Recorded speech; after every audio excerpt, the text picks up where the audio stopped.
distance.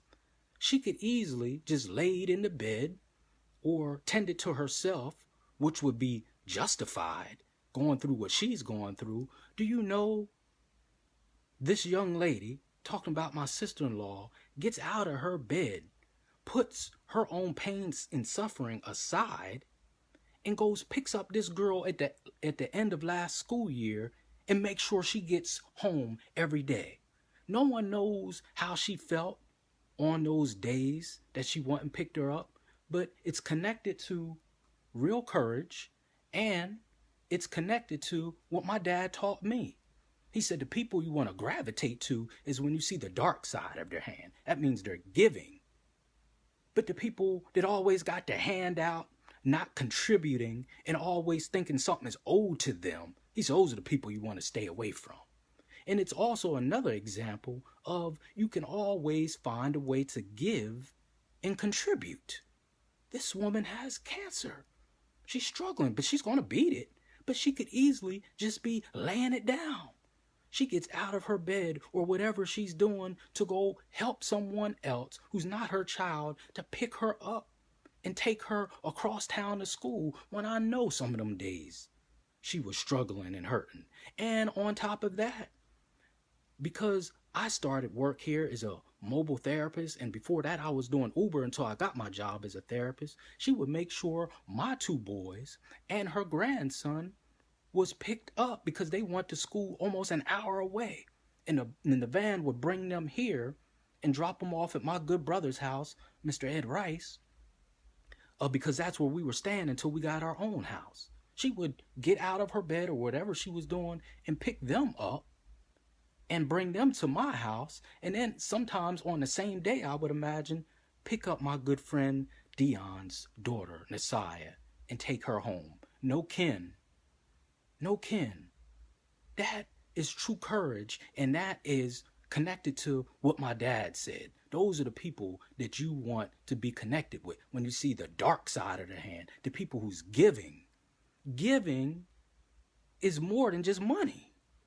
You can give a smile. It's all kind of ways you can contribute. I don't want to hear nothing from no one saying, I don't know what to do, I didn't have no money. This woman is going through a lot, but she still found it in her heart to contribute. And one last thing, just a couple weeks ago, I had trouble with my car, right? And I gotta have a car to work because I'm a mobile therapist, meaning the people don't come to me for therapy and counseling, I go to them. Had trouble with my car.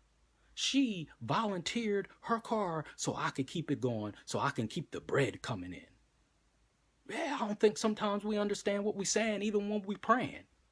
What does it say? Give us this day our daily bread. Our daily what?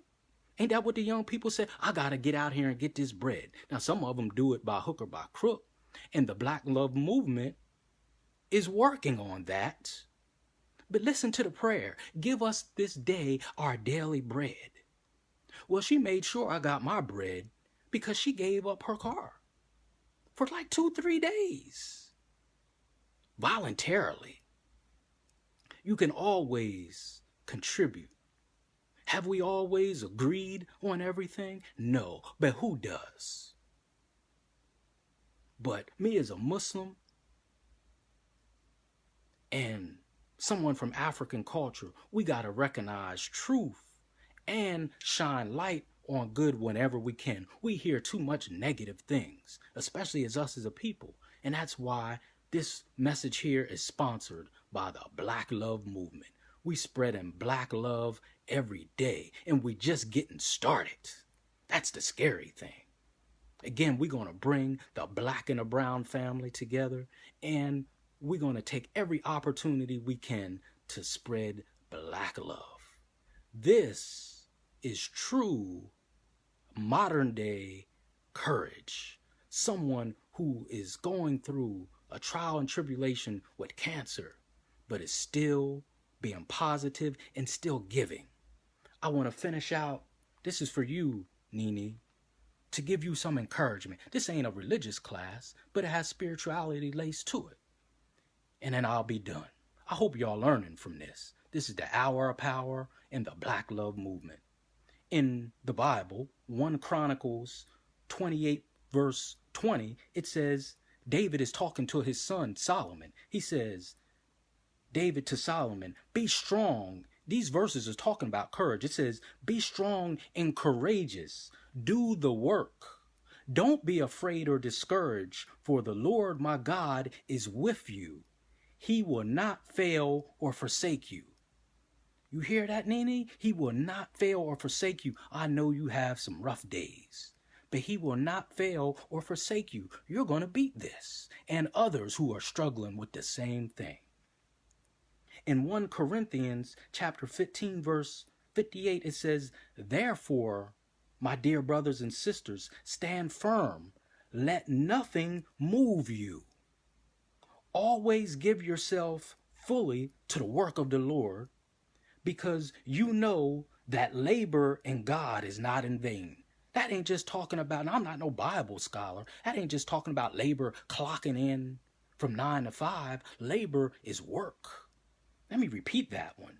1 Corinthians 15:58 says, therefore, my dear brothers and sisters, stand firm. Let nothing move you, meaning don't let nothing shake you up. Always give yourselves fully to the work of the Lord, because you know that labor in God is not in vain. What you're going through is not in vain, my sister. In John 14:27, a famous verse that I hear my Christian brethren repeat, but do you really know what it means? Peace I leave you. My peace I give you. I do not give to you as the world gives to you. Do not let your heart be troubled, and do not be afraid. Now, I know it's easy for me or someone else to say that's not going through that, but if we put our trust in God, that's what he's saying. Peace I give you. My peace I give you. I do not give you what the world gives you. Do not let your heart be troubled. Do not be afraid. So, Miss Nene Harris, don't be afraid, because you're going to beat this. We're here with you. You're already beating it. By you giving, God is going to multiply that by 10. In Joshua, 1 Joshua 9-11, it says, have I not commanded you? Be strong and courageous. There's that word courageous again. Don't be afraid. Do not be discouraged, for God will be with you wherever you go. Wherever you go. So when you go for your chemo and your radiation and all that, God is with you. He's saying wherever you go, he is with you. So I know sometimes you don't want to go and it may shake you up, but God is with you. One last one.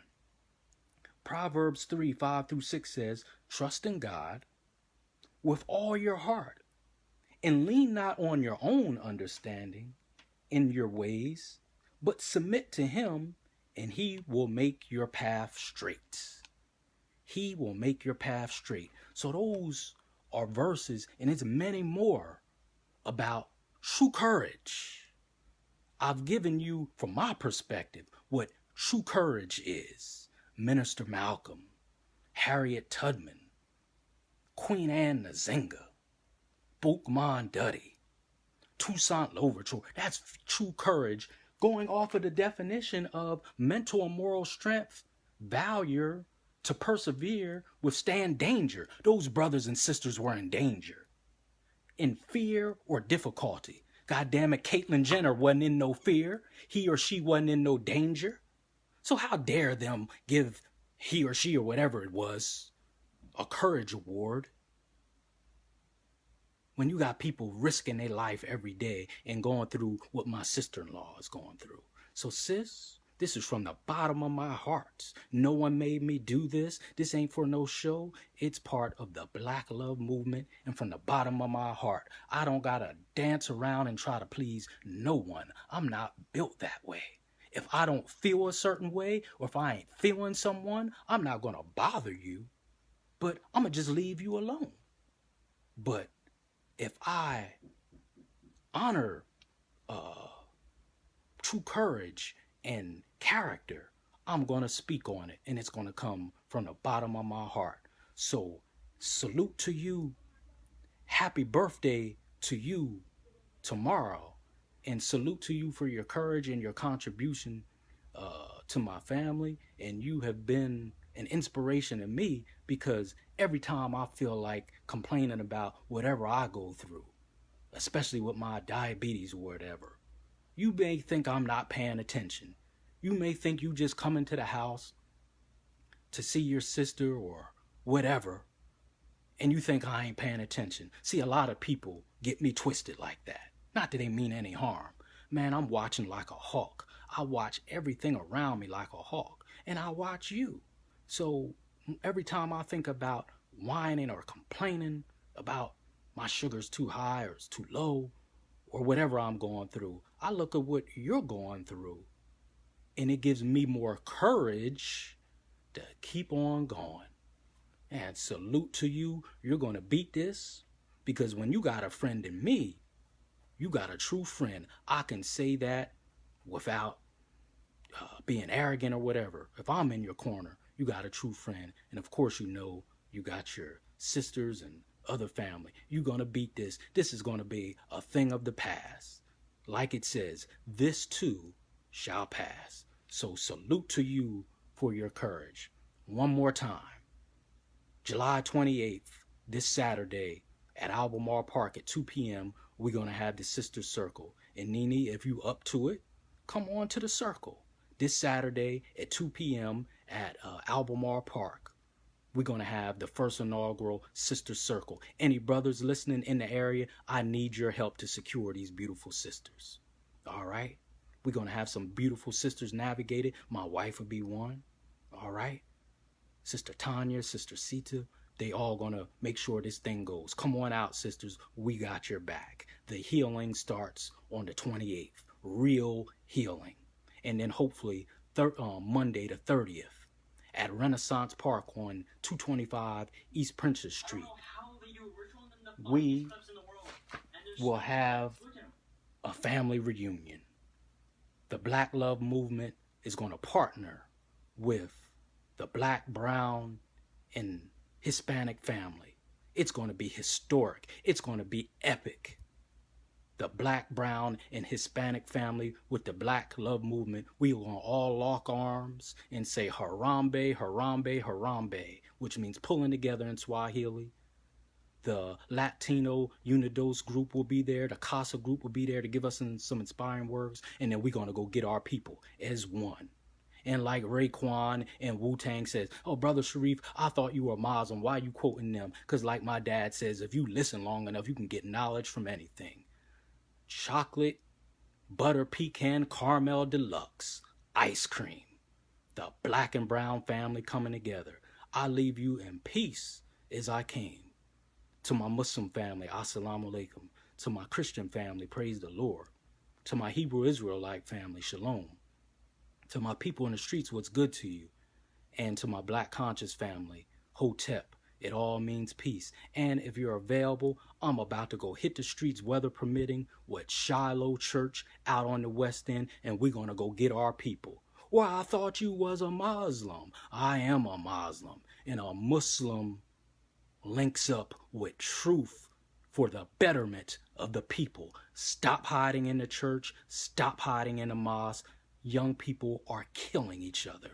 We'll talk about our differences later. I'll see you on the streets. Peace. The Black Love Movement is on the rise.